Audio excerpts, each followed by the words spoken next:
పాలతో స్నేహం చేయటం వల్ల నీళ్ల విలువ ఎంతగా పెరిగిపోయిందో. కానీ ఈ కథ ఇక్కడే సమాప్తం అవటం లేదు.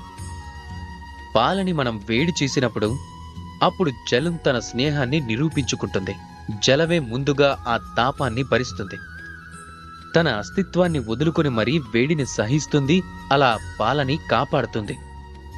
కాని ఆ తరువాత తన మిత్రుడు వెళ్లిన తర్వాత పాలలో పొంగొస్తుంది.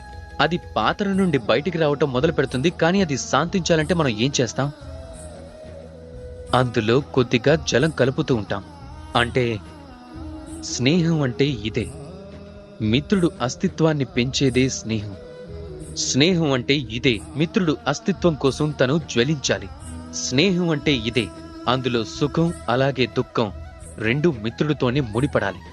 ఎలాంటి మిత్రుడిని సంపాదించాలంటే తన ముందు కుబేరుడి ధనం కూడా తక్కువే కావాలి. రాధాకృష్ణ.